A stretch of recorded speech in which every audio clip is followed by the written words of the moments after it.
നമ്മുടെ മെഡിക്കൽ കോളേജുകളിലും സർക്കാർ ആശുപത്രികളിലും സംഭവിക്കുന്നത് കാണുമ്പോൾ വല്ലാത്ത ഭയമാണ് തോന്നുന്നത്. നമ്മുടെ ആരോഗ്യ സംരക്ഷണത്തിനായി ചൊല്ലുന്ന ഇടങ്ങളാണ് അതൊക്കെ.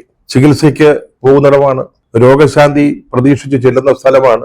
അവിടെ വാസ്തവത്തിൽ സംഭവിക്കുന്നത് ചികിത്സയാണോ അതോ കൊല്ലാക്കൊല ചെയ്യലാണോ എന്നതാണ് ഇപ്പോഴത്തെ സംശയം. ഇതൊക്കെ കാണുമ്പോൾ, അതിനോടുള്ള ഉത്തരവാദപ്പെട്ടവരുടെ സമീപനം കാണുമ്പോൾ നമ്മൾ ഭയപ്പെടുകയല്ലാതെ വേറെ എന്താണ് ചെയ്യേണ്ടത്? ഈ കപ്പലിന് ഒരു കപ്പിത്താൻ ഉണ്ട് സർ, അത് ആടുകയും ഉലയുകയും ഇല്ല സർ എന്ന് നിയമസഭയിൽ നെഞ്ചത്തടിച്ച് കരഞ്ഞു പറഞ്ഞത് നമ്മുടെ ആരോഗ്യമന്ത്രി ശ്രീമതി വീണ ജോർജ് ആണ്. സംസ്ഥാന സർക്കാരാകുന്ന കപ്പല് ഒരു പ്രശ്നവും കൂടാതെ, ആടാതെ ഉലയാതെ ലക്ഷ്യസ്ഥാനത്ത് എത്തുമെന്നാണ് പറഞ്ഞത്. പക്ഷെ അവര് ഭരിക്കുന്ന വകുപ്പില്, ആരോഗ്യ വകുപ്പില് എന്താണ് സംഭവിക്കുന്നത് എന്നുള്ളത് നമ്മൾ ശ്രദ്ധിക്കേണ്ടതാണ്.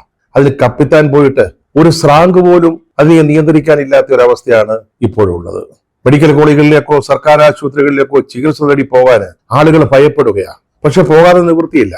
കാരണം സ്വകാര്യ ചികിത്സാ രംഗം അത്ര കണ്ട് വ്യാവസായികവൽക്കരിക്കപ്പെട്ട് കഴിഞ്ഞിരിക്കുകയാണ്. കോർപ്പറേറ്റ് രീതിയിലാണ് സ്വകാര്യ ആശുപത്രികളിൽ പലതും പ്രവർത്തിക്കുന്നത്. ചെറിയ ആശുപത്രികൾ ഇല്ലാതായിക്കൊണ്ടിരിക്കുന്നു. വേറെ വഴിയില്ല സാധാരണ ജനങ്ങൾക്ക്. വലിയ സാമ്പത്തിക ശേഷിയുള്ളവർക്ക് മാത്രമേ ഇന്ന് സ്വകാര്യ ആശുപത്രികളിൽ ചികിത്സ തേടാൻ സാധിക്കൂ. അപ്പോൾ നമ്മൾ സാധാരണക്കാരെല്ലാവരും മെഡിക്കൽ കോളേജിനെയും സർക്കാർ ആശുപത്രികളെയും ഒക്കെയാണ് സമീപിക്കുന്നത്. വലിയ കെട്ടിടങ്ങൾ പണിതു, വലിയ സൗകര്യങ്ങൾ കൊണ്ടുവന്നു എന്ന് പറയുന്നതല്ലാതെ, ഇന്ത്യയിലെ നമ്പർ 1 ആണ് എന്ന് പറയുന്നതല്ലാതെ ഒന്നും നമ്പർ 1 ആയിട്ടില്ല എന്നുള്ളതാണ് ഏറ്റവും പരിതാപകരമായ അവസ്ഥ. ചെറിയ ശസ്ത്രക്രിയകൾ പോലും കൈപ്പിഴ കൂടാതെ ചെയ്തു തീർക്കുന്നതിന് പറ്റാത്ത അല്ലെങ്കിൽ സാധിക്കാത്ത ഒരു സ്ഥിതിവിശേഷം അതാണ് ഇന്ന് പല മെഡിക്കൽ കോളേജുകളിലും സർക്കാർ ആശുപത്രികളിലും ഉള്ളത്. കഴിഞ്ഞ ദിവസം ആലപ്പുഴ നിന്ന് കേട്ട ഒരു വാർത്ത ഞെട്ടിക്കുന്നതാണ്. അതാണ് ഇതൊക്കെ പറയാൻ കാരണമായത്. 5 വർഷം മുമ്പ് നടന്ന ഒരു ശസ്ത്രക്രിയ, അതിന്റെ ബാക്കി പത്രമായിട്ട് അന്ന് ശസ്ത്രക്രിയയ്ക്ക് ഉപയോഗിച്ച ഒരു കത്രിക ആ സ്ത്രീയുടെ പുന്നപ്ര സ്വദേശിയായ ഉഷ ജോസഫ് എന്ന രോഗിയുടെ വയറ്റിൽ കിടക്കുകയാണ്. 5 വർഷമായിട്ട് അവര് വേദന തിന്ന് ജീവിക്കുകയാണ്. ഇന്നിപ്പോഴ് അമൃത ആശുപത്രിയിലേക്ക് അവരെ കൊണ്ടുപോയിരിക്കുന്നു, വിദഗ്ധ ശസ്ത്രക്രിയ നടത്തി ഈ കത്രിക പുറത്തെടുക്കുന്നതിന്. ഇപ്പൊ നമ്മുടെ മന്ത്രി വീണ ജോർജ് ആ രോഗിയുടെ മകനെ വിളിച്ചു പറഞ്ഞിട്ടുണ്ട് അതിന്റെ ചികിത്സയുടെ ചെലവുകൾ മുഴുവൻ സർക്കാർ ഏറ്റെടുത്തു കൊള്ളാമെന്ന്. എന്തൊരു മഹാമനസ്കതയാണ് നമ്മുടെ സർക്കാരിന്. ശസ്ത്രക്രിയ നടത്തുമ്പോൾ ആലപ്പുഴ മെഡിക്കൽ കോളേജ് നടന്നതാ, ആ രോഗിയുടെ വയറ്റില് ഒരു കത്രിക ഉപേക്ഷിക്കുക, മറന്നു പോവുകയാണ്. ആലോചിച്ച് നോക്കണം. ഡോക്ടർക്കും നേഴ്സിനും ഒക്കെ മറവി രോഗം അവിടെ വെച്ച് സംഭവിക്കുകയാണ്. എന്നിട്ട് 5 വർഷം ആ സ്ത്രീ വിവിധ ഇടങ്ങളില് ചികിത്സ തേടി നടക്കുകയാണ്, വേദന സഹിച്ചു ജീവിക്കുകയാണ്. ഇപ്പൊ പറയുന്നു അമൃത ആശുപത്രിയിലെ ചെലവുകളൊക്കെ ഞങ്ങൾ സർക്കാർ അങ്ങ് വഹിച്ചുകൊള്ളാമെന്ന്. അതിനുമുമ്പ് തന്നെ ശ്രീ KC വേണുഗോപാല് ആ രോഗിയെ അമൃത ആശുപത്രിയിൽ എത്തിക്കാനും അവിടെ ചികിത്സ കിട്ടാനുമുള്ള സംവിധാനങ്ങളെല്ലാം ചെയ്തു കഴിഞ്ഞു. ഇത് ഏറ്റവും അവസാനത്തേതാണ്. അതിന് തൊട്ടുമുമ്പാണ് നെടുമങ്ങാട് ഗവൺമെന്റ് ആശുപത്രിയിൽ, ജില്ലാ ആശുപത്രിയുടെ സ്റ്റാറ്റസ് ഉള്ള ഒരു ചികിത്സാ കേന്ദ്രമാണ്. അവിടെ ഒരു നവജാത ശിശു മരിച്ച സംഭവം. സത്യം പറഞ്ഞാൽ പല മേഖലകളിലും കേരളം വളരെ പുരോഗതി നേടിയിട്ടുണ്ട്. ഇതൊന്നും ഇപ്പോഴ് പാണന്മാര് പാടി നടക്കുന്നത് പോലെ പിണറായി വിജയന്റെ കാലത്ത് സംഭവിച്ചത് മാത്രമൊന്നുമല്ല. അതിനു മുമ്പ് ഇവിടെ സർക്കാരുകൾ ഉണ്ടായിരുന്നു, മുഖ്യമന്ത്രിമാരുണ്ടായിരുന്നു, മറ്റു മന്ത്രിമാരുണ്ടായിരുന്നു. അവരുടെയൊക്കെ കാലത്ത്, ഓരോ ഗവൺമെന്റിന്റെ കാലത്ത് കേരളം വളരെയേറെ മുന്നോട്ട് പോയിട്ടുണ്ട്. പക്ഷെ ഇന്ന് നമ്മുടെ ആരോഗ്യരംഗത്ത് കണ്ടുകൊണ്ടിരിക്കുന്ന ഇത്തരത്തിലുള്ള വീഴ്ചകള്, അനാസ്ഥകള്, കെടുകാര്യസ്ഥത, ഉത്തരവാദിത്വമില്ലായ്മ, ചികിത്സാ പിഴവുകള്, ഇതൊന്നും കേരളം പോലൊരു സംസ്ഥാനത്തിന് ഒട്ടുമേ അഭിമാനകരമല്ല, നാണക്കേടാണ്. ഗവൺമെന്റ് PR ഏജൻസികളെ കൊണ്ട് പറയിക്കും നമ്മൾ എല്ലാ രംഗങ്ങളിലും ഇപ്പൊ നമ്പർ 1 ആണെന്ന്. അപ്പം മന്ത്രി വീണ ജോർജും പറയും ആരോഗ്യരംഗത്ത് നമ്മള് നമ്പർ 1 ആണെന്ന്. ആലോചിച്ച് നോക്കണം, ഒരു മെഡിക്കൽ കോളേജിന്റെ കെട്ടിടം തകർന്നു വീണ് അതിന്റെ അടിയിൽ കിടന്ന ഒരാൾ മരിക്കുമ്പോഴും നമ്മൾ പറഞ്ഞുകൊണ്ടിരിക്കുന്നത് കേരളം നമ്പർ 1 ആണെന്നാണ്. വാസ്തവത്തില് ഈ കിബി ഫണ്ട് ഉപയോഗിച്ച് അന്യായ പലിശയ്ക്ക് നമ്മൾ പുറത്തുനിന്ന് കടം വാങ്ങുന്ന തുകയാണത്. അതുപയോഗിച്ച് വമ്പൻ കെട്ടിടങ്ങൾ പണിയുന്നുണ്ടാവും. പക്ഷേ അവിടെ ലഭിക്കുന്ന ചികിത്സയ്ക്ക് ക്വാളിറ്റി ഇല്ല, ഗുണമേന്മയില്ല. അതാണ് നമ്മൾ നേരിടുന്ന വളരെ പ്രധാനപ്പെട്ട പ്രശ്നം. കെട്ടിടങ്ങൾ പണിതുകൊണ്ട് എന്തെങ്കിലും ആയി എന്ന് ആരും കരുതേണ്ട കാര്യമില്ല. നമുക്ക് അവിടെ ലഭിക്കുന്ന ചികിത്സ കുറ്റമറ്റതായിരിക്കണം, ശ്രദ്ധാപൂർവമുള്ളതായിരിക്കണം, മികവുള്ളതായിരിക്കണം, ക്വാളിറ്റി ഉള്ളതായിരിക്കണം. അതില്ല എന്നതാണ് ഇന്ന് കേരളത്തിലെ മെഡിക്കൽ രംഗം നേരിടുന്ന ഏറ്റവും വലിയ പ്രതിസന്ധി. ഇതുപോലെയുള്ള സംഭവങ്ങൾ ഉണ്ടാകുമ്പോഴൊക്കെ നമ്മുടെ ആരോഗ്യമന്ത്രി സ്ഥിരമായി പറയുന്ന ഒരു പല്ലവിയുണ്ട്. അതായത് ഈ സംഭവത്തെ കുറിച്ച് ഒരു അന്വേഷണം പ്രഖ്യാപിച്ചിരിക്കുകയാണ്, അതിന്റെ റിപ്പോർട്ട് വരട്ടെ, റിപ്പോർട്ടിന്റെ അടിസ്ഥാനത്തിൽ നടപടികൾ എടുക്കാം. അല്ലാതെ ഈ ചികിത്സാ രംഗത്തെ പിഴവുകൾ തിരുത്തുന്നതിനെ കുറിച്ച് ആരും ഇതുവരെ പറഞ്ഞു കേട്ടിട്ടില്ല.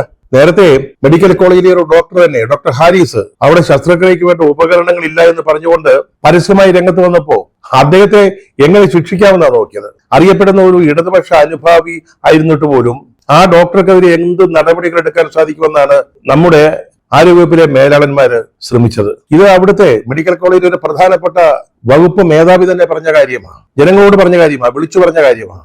എന്നിട്ടും പ്രശ്നപരിഹാരത്തിന് യാതൊരു നടപടികളും അവിടെയും ഉണ്ടായിട്ടുണ്ടെന്ന് തോന്നുന്നില്ല. പക്ഷെ അന്വേഷണം പ്രഖ്യാപിക്കും, റിപ്പോർട്ട് വരട്ടെ എന്ന് പറയും. കഴിഞ്ഞ 10 വർഷത്തിനിടയ്ക്ക് 45 ഗുരുതരമായ ഇത്തരം സംഭവങ്ങൾ ഉണ്ടായപ്പോൾ അന്വേഷണം പ്രഖ്യാപിച്ചിട്ടുണ്ട്. 45 കേസുകളിലെ അന്വേഷണം. ഈ അന്വേഷണം നടത്തുന്ന ആരാ? ഇതേ മെഡിക്കൽ ഡിപ്പാർട്ട്മെന്റിലെ ഉന്നതരായ ഡോക്ടർമാര്, ഉദ്യോഗസ്ഥന്മാര്, അവർ പഠിപ്പിച്ചവരോ അവരുടെ കൂടെ പഠിച്ചവരോ ഒക്കെയാണ് ഈ സംഭവത്തിന്റെ ഉത്തരവാദികളായി അല്ലെങ്കിൽ പ്രതിക്കൂട്ടിൽ നിൽക്കുന്നത്. അവരെ കുറിച്ച് അന്വേഷണം നടത്തുന്ന അവരുടെ സ്വന്തപ്പെട്ട ആളുകളാണ്, ഒരേ ഫെറ്റേണിറ്റിയിലുള്ള ആളുകളാണ്. മെഡിക്കൽ ഡിപ്പാർട്ട്മെന്റിലെ ഉന്നതരായ ഡോക്ടർമാരോ ഉദ്യോഗസ്ഥന്മാരോ തന്നെയാണ്. പിന്നെ എവിടെയാണ് എന്ത് അന്വേഷണമാണ് ന്യായമായ രീതിയിൽ നടക്കുക? ഇതുവരെ എത്ര അന്വേഷണങ്ങൾ നടന്നു, എത്ര റിപ്പോർട്ടുകൾ വന്നു, അതിന്മേൽ എന്ത് നടപടികൾ എടുത്തു? അതിനെപ്പറ്റി കേരളത്തിലെ ജനങ്ങളോട് പറയാൻ നമ്മുടെ ആരോഗ്യമന്ത്രിക്ക് ബാധ്യതയുണ്ട്. മന്ത്രി എപ്പോഴും പറയുന്നത് അന്വേഷണം നടത്തുന്നു എന്നാണ്. ഇപ്പോഴും അന്വേഷണം നടത്തി. ഈ ആലപ്പുഴയില് 5 വർഷം മുമ്പ് നടന്ന ശസ്ത്രക്രിയയില് വയറ്റിലൊരു കത്രികയുമായി ജീവിക്കുന്ന രോഗിയെ പറ്റിയുള്ള വിവരങ്ങൾ പുറത്തു വന്നപ്പോൾ അന്നേരം ഒരു അന്വേഷണം നടത്തി. 3 ഡോക്ടർമാരടങ്ങുന്ന ഒരു അന്വേഷണം. അന്വേഷണത്തിൽ എന്താണ് കണ്ടെത്തിയെന്നറിയോ? ഈ കേസിലെ പ്രധാന വില്ലൻ കോവിഡ് ആണെന്ന്. കോവിഡിന്റെ സമയത്ത് PPE കിറ്റും ഒക്കെ ഇട്ടുകൊണ്ട് ഡോക്ടർമാരും നഴ്സുമാരും ശസ്ത്രക്രിയ നടത്തിയപ്പോൾ ഉണ്ടായ പിഴവാണെന്നാണ്. അല്ലാതെ ഡോക്ടർമാർക്ക് അബദ്ധം പറ്റിയതല്ല. PPE കിറ്റ് ഇട്ടുകൊണ്ട് ശസ്ത്രക്രിയ നടത്തിയപ്പോ ഒരു കത്രിക അതിനകത്തൊക്കെ മറന്നുപോയി. അപ്പൊ കോവിഡ് കാലത്ത് നടന്ന ശസ്ത്രക്രിയകളിൽ എല്ലാവരും സംഭവിക്കേണ്ടതാണല്ലോ. എല്ലാവരുടെയും വയറ്റിലോ ശരീരഭാഗങ്ങളിലൊക്കെ ഇതുപോലെ ഏതെങ്കിലും ഉപകരണങ്ങൾ, ശസ്ത്രക്രിയാ ഉപകരണങ്ങൾ ഉപേക്ഷിക്കേണ്ടതാണല്ലോ. എത്ര നിസ്സാരമായിട്ടാണ് ഈ ഡോക്ടർമാര് അന്വേഷണം നടത്തി റിപ്പോർട്ട് സമർപ്പിക്കുന്നതെന്ന് ആലോചിച്ച് നോക്കി. കോവിഡാണ് പ്രശ്നമെന്ന്, കോവിഡ് കാലത്തെ പരിമിതികള്, അതാണ് ഇതിന് കാരണമെന്ന്. അപ്പൊ കോവിഡ് കാലത്ത് വരുന്ന ശസ്ത്രക്രിയകൾക്കൊക്കെ ഇത് സംഭവിക്കണമല്ലോ. അതൊന്നും ഉണ്ടായിട്ടില്ലല്ലോ. ഇത്തരത്തിലുള്ള പ്രശ്നങ്ങള്, വളരെ അക്ഷന്തവ്യങ്ങളായ തെറ്റുകളെ കുറിച്ചുള്ള പരാതികൾ ഉയരുമ്പോൾ അന്വേഷണം നടത്തിയിട്ട് സംസ്ഥാന സർക്കാർ എടുക്കുന്ന ഔദ്യോഗികമായ നിലപാടാണിത്. എത്ര പരിതാപകരമായ അവസ്ഥയാണ്. നമ്മുടെ ആരോഗ്യമന്ത്രി പറയുന്ന മറ്റൊരു കാര്യമുണ്ട്, സിസ്റ്റത്തിന്റെ തകരാറാണെന്ന്. System error. ശരിയാണ് മാഡം, സിസ്റ്റത്തിന്റെ തകരാറ് തന്നെയാണ്, അല്ലെന്ന് ആര് പറയുന്നു? പക്ഷെ നിങ്ങളെയൊക്കെ അവിടെ ഇരുത്തിയിരിക്കുന്നത് സിസ്റ്റം ശരിപ്പെടുത്താനാണ്, അല്ലെങ്കിൽ തെറ്റില്ലാത്ത, തകരാറില്ലാത്ത സിസ്റ്റം കൊണ്ടുവരുന്നതിനാണ്. അതിനെന്തെങ്കിലും തകരാറ് സംഭവിച്ചാൽ അത് ശരിയാക്കുന്നതിനാണ്, പരിഹരിക്കുന്നതിനാണ്. അല്ലാതെ സിസ്റ്റത്തിനെ പഴിച്ചതുകൊണ്ട് കാര്യമില്ല.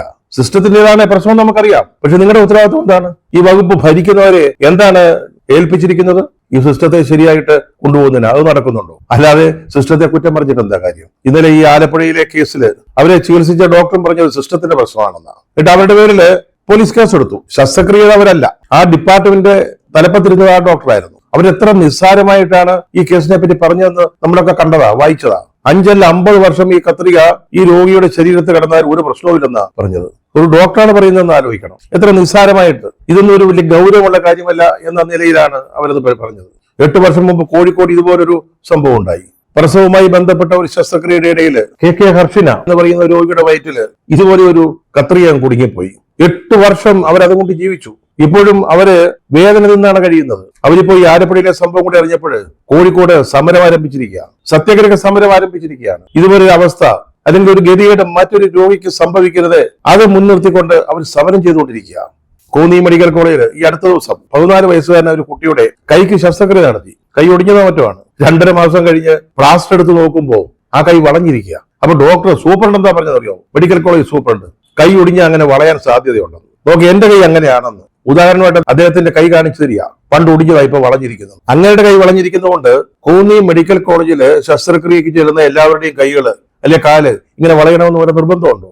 തെറ്റാണെന്ന് സമ്മതിക്കാനുള്ള ഒരു മനോഭാവം പോലും ഈ ഡോക്ടർമാർക്കില്ല എന്നുള്ളതാണ്. അല്ലെങ്കിൽ ആരോഗ്യവകുപ്പിന്റെ തലപ്പത്തിരിക്കുന്നവരെ പ്രദർശിപ്പിക്കുന്നില്ല എന്നുള്ളതാണ് ഏറ്റവും നിർഭാഗ്യകരമായ ഒരു അവസ്ഥ.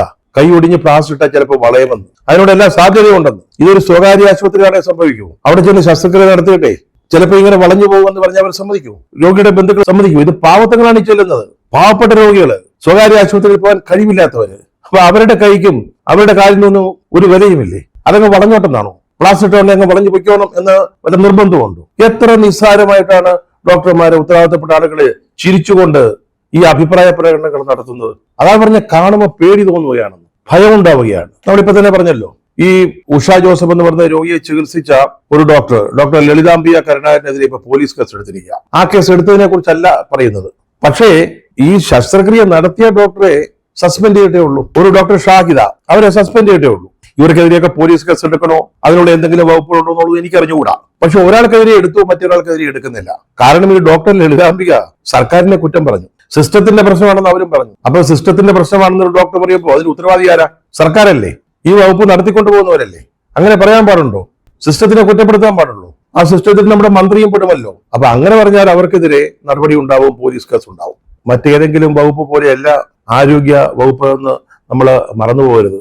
മനുഷ്യരുടെ ജീവിതവുമായി ബന്ധപ്പെട്ടതാ, അവരുടെ ആരോഗ്യവുമായി ബന്ധപ്പെട്ടുള്ള കാര്യങ്ങളാണ് അവിടെ നടക്കുന്നത്. നിങ്ങൾ ഈ കളിക്കുന്ന കളിയുണ്ടല്ലോ, സാധാരണക്കാരുടെ ജീവൻ വളരെ നിസ്സാരമാണെന്ന് കരുതി അവരോട് കാണിക്കുന്ന ഈ പ്രവൃത്തികള്, ഇത് അവരുടെ ജീവൻ വെച്ചുകൊണ്ടുള്ള കളിയാണ്. അത് മറന്നു പോകരുത്. അതുകൊണ്ടാണ് ആരോഗ്യവകുപ്പിന് ഇത്തരം കാര്യങ്ങളിൽ കൂടുതൽ ഉത്തരവാദിത്വം ഉണ്ടാവുന്നത്. അതുകൊണ്ട് ആരോഗ്യവകുപ്പിനോട് ഒരു അപേക്ഷയാണ്, സാധാരണ മനുഷ്യരുടെ ജീവനെ ഇങ്ങനെ വില കുറഞ്ഞതായി കണ്ട് ചിരിച്ചുകൊണ്ട് ഇതിനെയൊന്നും സമീപിക്കരുത് കേട്ടോ. നിങ്ങളുടെ പ്രതികരണങ്ങൾ ശ്രദ്ധിക്കുമ്പോൾ നിങ്ങളുടെ ഇന്ന് തൊലിപ്പുറത്ത് പോലും ഈ വിഷയങ്ങളൊന്നും തൊട്ടിട്ടില്ല എന്നാണ് ഞങ്ങൾക്കൊക്കെ മനസ്സിലാക്കാൻ കഴിയുന്നത്. സാധാരണക്കാരായ ആളുകൾക്ക് സിസ്റ്റത്തെ കുറ്റം പറഞ്ഞിട്ട് കാര്യമില്ല. സിസ്റ്റത്തെ മെച്ചപ്പെടുത്തുകയാണ് വേണ്ടത്, കുറ്റമറ്റതാക്കുകയാണ് വേണ്ടത്. പക്ഷെ ഇനിയിപ്പോ ഈ സിസ്റ്റം മെച്ചപ്പെടുത്തുന്നതിനെ കുറിച്ചും പറഞ്ഞിട്ട് കാര്യമില്ല.